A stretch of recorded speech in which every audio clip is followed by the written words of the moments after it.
Hello, welcome to the Stephen Leeson Show, with you live at the Scientology Community Centre here in Dublin.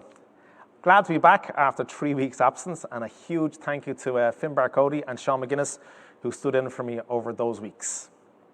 Tonight's guests are a traditional and folk music duo from Ballyfermot, Johnny Keenan and Darren Lynch, also known as the Feekers. They've played together since 2008 in countless pub sessions, gigs and festivals around Ireland and abroad. Born in Ballyfermot, Darren began playing music in his late teens when he first picked up the banjo. He then progressed to the octave mandolin and bouzouki. He learned from the great musicians around his area, including Tom Moran, Liam O'Neill, Derek de Bruin, and John Lane. Darren's repertoire is a mixture of Irish, Scottish, English, and American folk songs, and his main influences were the Dubliners Planxty, the Furies, and Sweeney's Men. He's played and recorded with such bands as the Broadside Merchants, Sorana, and Tam Lin before forming the Feekers with Johnny in 2008. Johnny, who plays tenor banjo and tin whistle, was taught by his grandfather, John Keenan Sr., at the age of 10. His uncle, Paddy Keenan, is the renowned uilleann piper and a founding member of the Bothy Band. Johnny's other uncle is the legendary banjo player, also called Johnny Keenan. The annual Johnny Keenan Banjo Festival is named in his honour. Today, in collaboration with Darren, Johnny continues the Keenan family tradition by creating a musical passion to be enjoyed by generations to come. Together, as the Feekers, they bring a unique folk sound that is rooted in the Irish tradition and represents the historical music and culture of the Irish traveller. Their album, Tarbolton, typifies this unique sound which you're about to hear. Ladies and gentlemen, here are the Feekers. How does it feel to be playing back on stage again? It's a bit strange. We've been sort of keeping ourselves busy by doing things, YouTube videos and playing together. You know, we were even just meeting somewhere outdoors or whatever and keeping it up. But it's not the same as being on stage. Have you been doing like some other bands and acts have been doing? Have you been doing any online gigs over the last year? Not online as such, but what we've been doing when we meet up or whatever, we just record an odd video here and there. And put it up on Facebook, YouTube, whatever, for people to see, just to keep things ticking over. It's a bit different getting back up here. It's been a little while. Is this the first live gig then you've done that, like as opposed to a virtual gig? I'd say in at least 2 years or so. Yeah. Oh, it's the first actual gig in 2 years. Yeah. So it's doing the virtual thing. It's a bit different from starting over again, no really. audience as such. Like it's different, isn't it? Yeah, it's starting over again, really. That's what it's like. Yeah. I was doing a gig there just the weekend gone. I was away and I was playing for about 2 hours, and it was my first gig as well since like proper gig, and the fingers were killing me, like, you know, after playing that long. But tell us a little bit about the songs and that you're playing, like Tramps and Hawkers. Is that an old Luke Kelly song or is it an old traditional song, or where's the song come from? Yeah, I would have learned it from Tramps and Hawkers, but so many. I would have learned it from the singing of Luke Kelly, among others. But a lot of times it's not just when you hear these on albums, and it's when you're playing around sessions in pubs and you hear people doing good versions of them that you do say, you know, it's a nice song. And has a great story to be, you know, about, you know, he may be a tramp living out in the world, but has its benefits. He has no worries, you know, once he has the sun out, sunny day. So it's kind of, you just pick these songs, you know, it's like yourself, sure, you want to resonate with you. But yeah, I presume the first person I would have heard would have been Luke Kelly and the Dubliners. But a lot of us, most likely with yourself, the Dubliners were kind of a gateway into music, and learning what came after that. You fell in love with the Dubliners, then you started learning, and then you started exploring all the other acts out there. I think you're actually the first band that I've ever, or even like duo that I've ever seen play Tramps and Hawkers. I've only ever heard, I think, Luke Kelly singing it on an album. I've probably heard other people maybe in recordings, but what a classic to be doing, like, you know. And it's a lot of people that hear the song and they think, oh, I think I know that from somewhere. But it's the same melody off a few other songs as well. I think Come My Little Son has a very similar melody. Totally different song though. But that kind of, it's a nice melody. I think is that the original with that melody, is it? Or is it? I don't know. I'm not sure. Yeah, that's interesting to know, yeah. I love seeing these forums online that try to find the origins of these songs, you know. It's a hard one to pinpoint. That's right. And even at that, you only actually get the person that, you know, like a song collector that wrote it down. You still haven't got the other 100 people beforehand that sang it and passed around from one. Then the lyrics changing over time and that as well, which would probably change the whole song that started off one way. What about the tunes? Where you get the tunes? Like Tripping Up the Stairs. Again, I haven't heard that tune in years. Like, you know. Well, that's the first set was Steam Packet Morning Star. I got that from my Uncle Johnny. Oh, brilliant. He played that a long time ago, but it stuck in the head, and it was one that I wanted to put down with myself and Darren. So, and then Tripping Up the Stairs. Did your uncle compose them tunes? No. Okay. No, they were written well before that, but there were two that he was two of his favourites. Yeah. And then Tripping Up the Stairs, I don't know where that came from. Was it the same set that Johnny would have played the two of them together, or did you put it together yourself? So. No, I think John did play them, but I don't think he recorded them. But it's a fairly well-known one. You'd hear it on a few different albums going around, but it has that happy feel to it. Yeah, it's one of them tunes that catches you. Yeah. You know, but yeah, beautiful, yeah. No, super. Tell us a bit about the band. I was asking you earlier, like, you know, how did you get together? Or well, I've known Johnny for, God knows, since we were about 12, too long. 12, 13 years. For anyone who doesn't know, Johnny, Darren, yeah. Johnny, we would have palled together as young teenagers around. I was Ballyferm, so we would have palled around Loughborough Park and Bluebell and in around that area. And just normal teenagers and that. I would have been aware that Johnny was somehow into the music because I knew his uncles, or the odd time you'd see him and he'd be on a bike cycling off and they'd all have their instruments with them or something like that. But at the time, at 12 or 13, like, I had no sense. So I didn't have an interest, certainly didn't have an interest in traditional music at that time. If I can remember correctly, at the time, I was boxing out of Drimna Boxing Club. Right. So I was more into sport and things like that. So, yeah, I hadn't seen Johnny for a number of years, close to 15 years, I'd say. Yeah. And I bumped into him in a pub in Ballyfermot called the 79. And, we just got talking, and at the time I'd been playing for a few years then, and then it sort of... The 79 bar at Ballyfermot? In Ballyfermot, yeah. I was Paddy Sweeney plays there sometimes. That's right. Has done over the years, hasn't he? Paddy used to be a regular there of a Monday night. Every Monday, his gig was there. Great gig. Always got a great crowd and stuff. We could have been at that. I'm not sure. I think it was that night that we met. Well, it was that evening. Yeah. It could have been, that he was playing there because I'd always remember Johnny's mother and father would be there, Eileen and Jerry, and off times I think my old lad was there as well. He was there, Vinny, yeah. And busy night. Paddy always drew a crowd. Into the place, you know. So with his repertoire of songs to be doing a one-man thing as well, is like... it's hard. It's a hard going, yeah. So Paddy was one of the favourites there. He was always there every Monday night.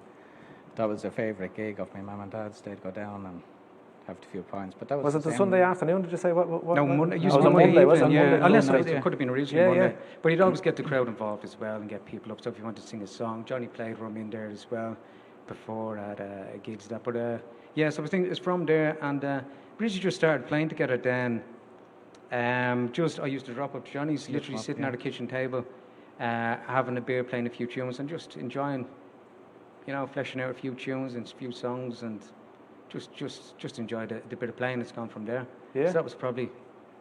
We started going out like the bars and stuff. So we decided to form the group, and there was a bit of what would we call it? So we ended up calling it the Feekers, but it didn't change. We wanted to change, but we didn't change it. Was it 2008 you started, was it? Yeah, it would have been around that. Roughly around there, yeah, that was the year that we put on it, but I say roughly around. Right, yeah, it's a few years together, and you must know each other fairly well inside out with musically anyway, like, Yeah, well, I've come through a change of instruments as well, so there's been a lot of relearning of stuff along the way. Tell us a little bit about the bouzouki, actually. Where does is bouzouki, is it a Greek instrument? That one there is that's a Greek bouzouki, that from the bowl back. It's also with the 6-string version. There is an Irish bouzouki that in the 70s, the likes of Don Lunny and the Irvine started playing. Well, I think they may have started out on a Greek bouzouki, but then they got it made that had a flat back and it was more like a mandolin. That's right, yeah. So if you can imagine a mandolin with a long neck. And which I did play that, I was playing a mandola. They're all part of the same family, just different size neck. So I think when I started playing with yourself, I was playing the mandola. Then went into the bouzouki, and now I've changed to the Greek bouzouki with less strings in it. How many And, strings was on that one? There's 6 strings, so and they're Right. grouped in 2, so there's only 3 pairs in it. Ah, okay. And that one again, to confuse things more, it's Right. called a tricorder bouzouki. A tricorder bouzouki? I didn't know Tricorder that, yeah. bouzouki, yeah, the tricord 3 strings. But so I've had to adapt stuff over for that as well. So we lost some songs along the way. We did, yeah. But it's just the thing that attracts me. The reason why I went for the bouzouki in the first place was that kind of ringing sound, you know, that kind of treble sound. Yeah. And I find that that's what you get off the Greek bouzouki's, and particularly the tricorder. And when you say you lost some of the songs, did you lose it just because you don't think that the sound suited it, kind of thing, or was it? Yeah, you're missing that bass string in it, so when you adapt them over, they don't sound as well. Now, when I say I've lost them, I mean they haven't taken time to adapt them over just as well. hasn't sang them. So I haven't sang them, and I haven't adapted them over to this style of playing as well. But in time, sure, they may come back, or new songs may come. Yeah. So a lot of ones, we recorded an album in 2012. We recorded an album called Her Bolden, and so we still play some of the stuff on that, but not all. There's a different kind of style. I played a bit of the Irish bouzouki on that, so there's a different style, different sound on that. Do you know what I'm looking forward to hear, because I see it's on your set list for the next one that they're doing. Is it called Lizzie Lindsay? Lizzie Lindsay. Yeah, I think we yeah. start back with that one. Great song. I think you sent it to me, wasn't it, when I was Yeah, asking I about did, some of yeah. the songs? I And sent was it like, to I haven't yourself, heard yeah. the song in years.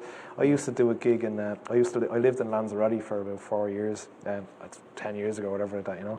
And I used to get the nickname Lazy Leeson. They changed it from that song, you know. 'Cause I was always, when I was doing the gig, I was always getting other people to come up and like you're saying, Paddy, Yeah, calling people yeah. up to sing, like, you know. Yeah. I was forever. Whoever walked in, if I knew they were a singer or they could play anything, come here. I was come on up on the stage. Do it. You're on holiday, so you have to, like, you know. But it's a fantastic song. That's great. Now, where did you hear it originally yourself? Was it the Furies? I think like it was the yourself? Furies was Yeah. the first Yeah. version I ever heard of it. Yeah, you are fans of the Furies yourselves, is that right? Yeah, one of my favourite albums has to be the Spanish Cloak, and it's a great collection. And it's really early Furies. I think it's only Finn Barrett and Eddie on it.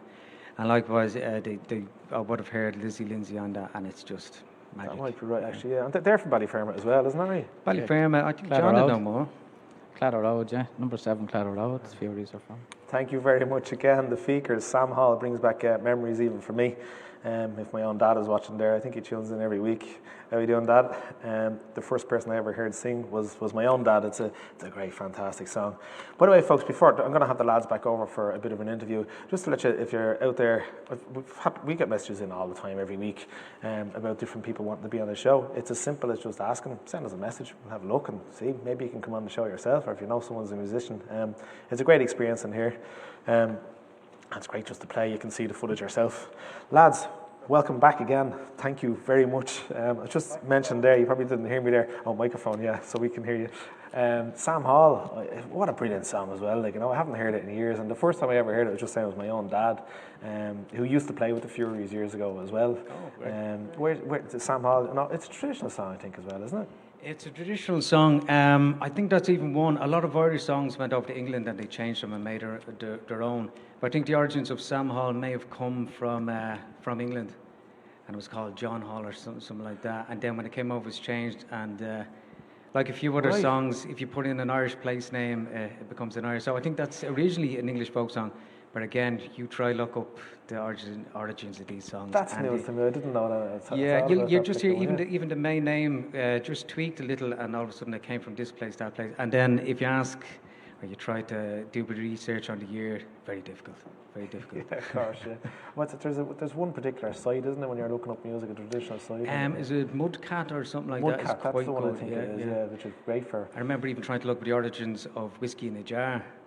And, you know, there's people that thought they knew the actual person that it happened to, you know. And they researched it well, and it could be the person that the guy, you know, they got the criminal and things like that Whiskey in a Jar was originally saying. But the only thing we can really go on as hard fact is when you get the archivists that go around and get an actual person and go for the oldest recording, or a song collector that's written it down and put a stamp beside it. Because it's the unfortunate thing that once things go by word of mouth and people are learning from an oral tradition, there's many English songs even that have come back from Newfoundland and just they've changed words and it's come back and it's now a Newfoundland song, you know. I was shocked the first time I ever spoke to someone from Newfoundland, actually. I couldn't believe that they were from Newfoundland. The accent was just as Irish as can be. Oh, it was Irish, yeah? Yeah. Unreal. I think a place for, I went researching one time, I went into UCD, in the archives in UCD for traditional songs, but you'd spend forever to get through them all, like, you know. But they've got a lot of the data written about the songs as well. You can listen to the really old versions Then of you songs. start branching off into other songs, and before you know, you come out. That's right, exactly. Darren, I wanted to ask you yourself about some of the bands that you've played in. The names of the bands, like for example, Tam Lynn. We were saying that's a Davy Arthur tune, isn't it? Yeah, it is indeed. Tam Lynn came from a band, Sorana, that I was in. There was four of us. Again, we are very heavily influenced by Sweeney's Men. The Sweeney's Men were trio, Johnny Moynihan, Andy Irvine, and they influenced us in the way of the double string. So there was a heavy influence on bazookas, 12-string guitars, and mandolin. So there was a lot of double string action going on, which led us into doing a lot of sort of counter melodies and harmonies and stuff like that. And then a lot of the lads then, I forget what happened, the band kind of broke up and there was two of us left, so we formed the band Tam Lynn. And yeah, we got the idea from that great tune that Davy Arthur from the Davy Arthur Furies wrote. Cool, yeah. But yeah, we played around. I would have originally learned banjo initially from Tom Moran. So I would have come out into these bands just after learning a bit of banjo and starting up. And it was great that there was other like-minded people Thomas about. the School of Music as well, is it? He's Oris Cronin at the time. I don't know where he's was it teaching okay? now. Right. Oris Cronin in Clondalkin, and I spent a few years there learning banjo. And it was going after that when I started getting into playing pub gigs and Graces and Rathmines and places like that. That relying on a guitarist to learn all your repertoire wasn't great, because the banjo is good for melody playing, but it wasn't for singing a song. It can be quite harsh. So I found the bouzouki was my middleman. So I had to. Because you can play the melody as well sometimes. And so you're not losing the melody that you learned from what you learned on the banjo, but you can play chords and it's a bit more resonance off it, a bit more guitar-like.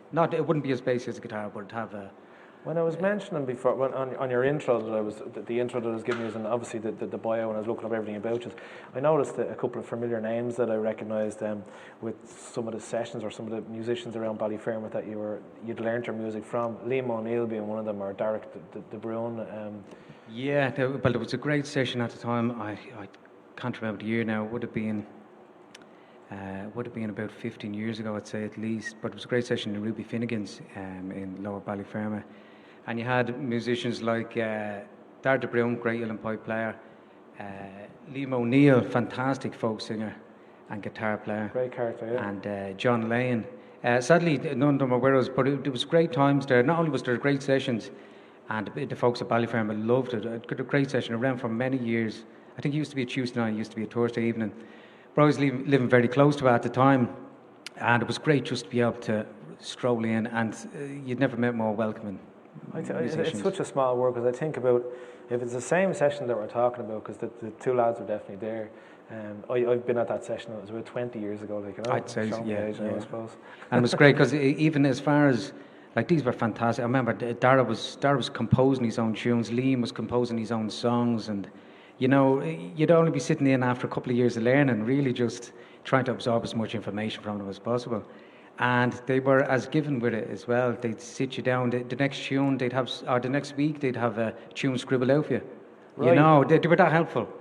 It definitely stood to me having people like that to play with at the start. Go around. That's brilliant. And there was no greed or meanness with them. They were willing to hand out every bit of knowledge that they had. It was great to be around them. Brilliant. On to yourself, Johnny, just about the music, because you've got an interesting background. You're an Irish traveller, as we mentioned in the intro as That's well. Right, your music represents Irish travellers as well, which I'm sure you're very proud of. And I did a lot of studying on travellers' music, and I'm amazed with the way it's travelled from generation to generation. We were talking earlier before we went live about the digital world wasn't around when songs were being passed on. Tell us a little bit about your own background and on learning music. Did you learn music by ear, or did you? I learned by ear. All the family learned by ear. We had to. Yeah. It was the only way back then.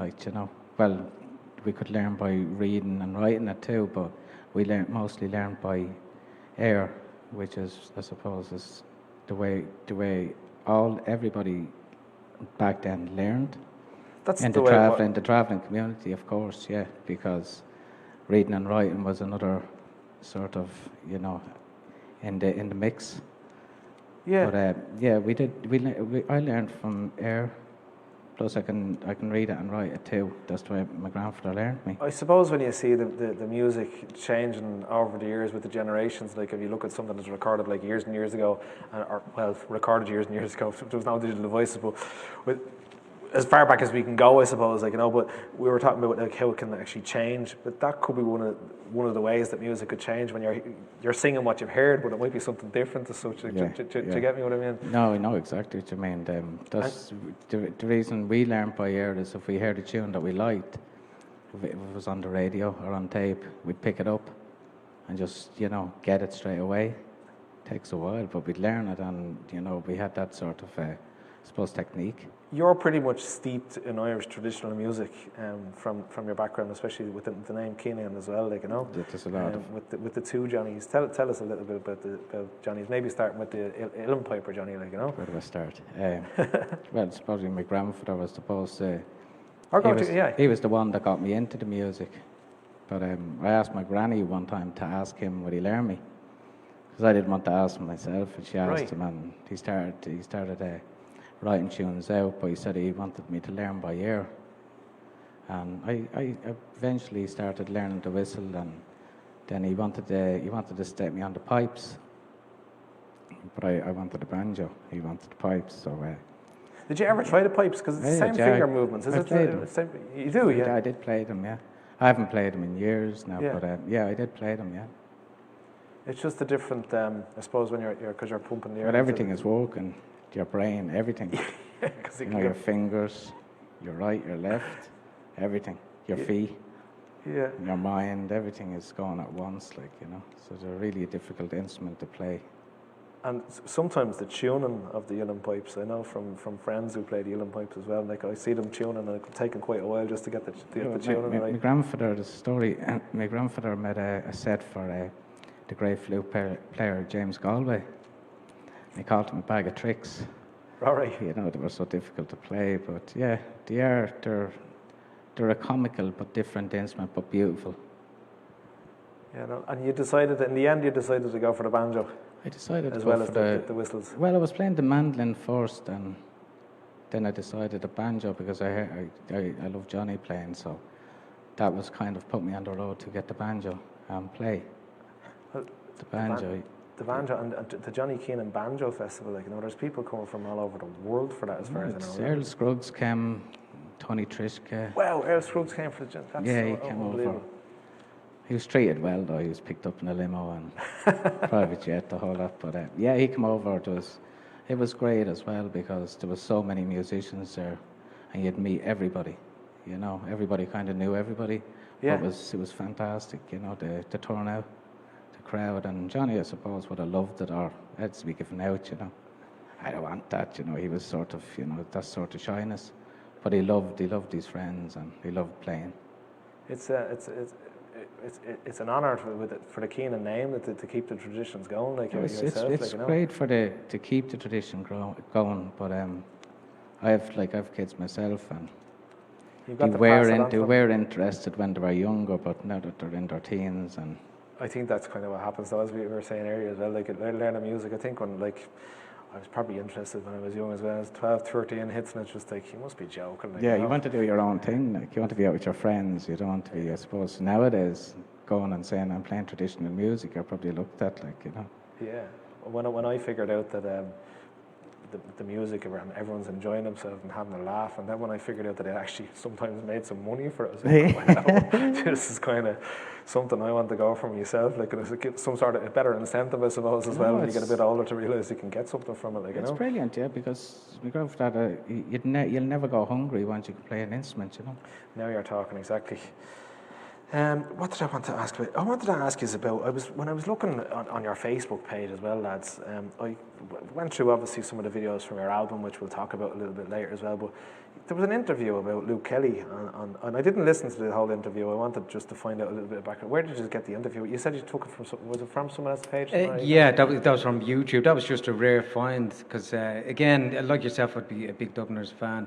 And it was great to see such a raw recording of an interview with Luke Kelly, Where normally you see the Dubliners in an interview, it's nearly scripted. You know, they've been interviewed so many times over the years. That's nearly the same answers constantly. So yeah, it's just Luke Kelly talking real brashly and honestly and openly, and it's a rare find. You'll get her on the Facebook page here. You know, the Feekers Facebook page. Facebook.com /the Feekers or / wherever the Feekers. Super, that's where I filmed. So, do you write any tunes or songs yourselves? No, at the moment, because of well, we're supposed to be. You take the foot off the accelerator as well with COVID, and we've just been sort of tapping along. Last year, yeah. And as I was saying, with the change of instruments, change of style, we sort of more just adapting what we've played over the years.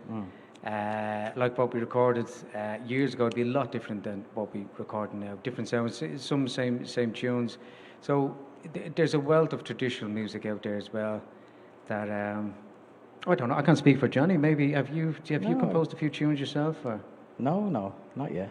You're keeping it traditional, and there's nothing wrong with that at all. Because well, that's the way I'd like to keep it. That's the way I've been all my life. So traditional. Keep it traditional. So I wouldn't change it for the world, you know. The different styles. No, it's fantastic to see. Like, and it's amazing. Like how many times like you hear a traditional song or tune and the different versions of it. You know? Yeah. That's great. Yeah, different people's interpretation. They can take it, spin it on its head, and yeah. Tell us a little bit about your album or what you have got on the album. You've a free copy there. You give me a free copy. Thank you very much. We couldn't remember we wouldn't remember all the songs off of there. So I think a lot of the stuff, some of the stuff we played tonight on it, we recorded back in 2012. Wow, fair play. And it was in Electric Studios, I think, at Temple Bar. Yeah, John, was it Marshall? Yes. I'm trying to think of the name. Stephen or Conor? No, something Marshall. I know. He's probably watching the course. He's probably the course. You're not giving him a proper plug, you forget his name. Chris Marshall. Chris Marshall. Chris. That's probably from him shouting at the screen somewhere many miles away. Chris Marshall, yeah, he was the engineer. At the time we were doing it on a budget, it was kind of rushed as well. We were happy with it in the end, but it's kind of thing that we came back from and says, do you know what, we'd like to do X, Y, and Z. Different and change it up a bit, but that's it there. You've got some great ones on it, like it's Tar Bolton, Sullivan's John. Peckard won't be well known for Sullivan's John. Yes. We'd have to say not only Chris Marshall, Aaron Dempsey, who done the photography for us as well. Right. And it was great just folks helping us out and that. So we hope that was 2012. So we'd be hoping, say, next year it'd be 10 years already. 10 years, yeah. To maybe get another album out and to put a bit of work in and get something nice, some nice recordings out. No, so I look forward to listening to it. I see just talking when we were talking about earlier about a song names changing. Like, I see you've got the Belfast Mill there. Belfast, fantastic song. That's another one that originated. The Oregon Mill over in America. That's where that originated. And just changed the name of the place from Oregon Mills to Belfast. I think, Belfast, if I'm right, was it the Furies or maybe it was Finbar? The Furies, Finbar done it. I think it was originally written by Cy Khan. I think he was Canadian. Cy Khan, yeah, that's right, yeah. And again, you could argue with people in the pub, say, no, that's an American folk song. And they'd say, no, of course. They'd argue with you. And you have Lizzie Lindsay on for me, which is great. Yes. That's brilliant. I look forward to it. Lads, thanks very much. And you're welcome.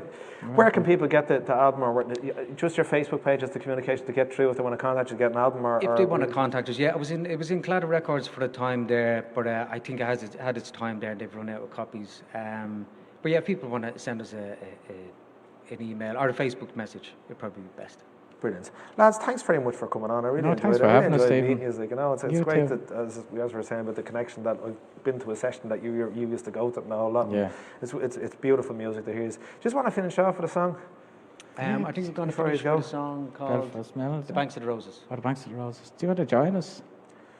Should I give it a go? Why not? Cool, brilliant. Right, we'll give it a go. Now, from ourselves, from me and John, we'd just like to say thanks to everybody here. Been very helpful, and it was a great pleasure. Thanks to Stephen and all the whole crew. It's been a great pleasure here. Thanks a lot, folks. Thanks a million, yeah. Thank you, lads. Can you let us know if the sound's okay? That's me, sorry.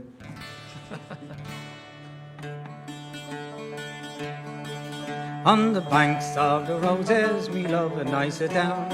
I took out me fiddle for to play me lovely tune. Middle of that tune, oh, she sighed and she said, ah, Johnny, lovely Johnny, won't you leave me? When I was a younger man, I heard my father say, rather see me dead than buried in the clay, sooner than be married to any runaway. By the lovely sweet banks of the roses, banks of the roses, me love, and I sit down. I take out me fiddle for to play me love a tune. Middle of the tune, oh, she sighed and she said, Johnny, lovely Johnny, won't you leave me? Well, now I am a runaway, and sure I'll let you know I can take a good class and leave it alone. Her father doesn't like it, he keep his daughter at home. And Johnny will go roving with another on the banks of the roses, me love and I sit down. I take out me fiddle for to play me love tune. Middle of the tune, oh, she sighed and she said, Johnny, lovely Johnny, won't you leave me? If I ever get married, it'll be in the month of May. All the leaves are green and the meadows they are gay. Me and my true love will sit and sport and play by the lovely sweet banks of the roses, banks of the roses, we love and I sit down. I take out me fiddle for to play me love tune.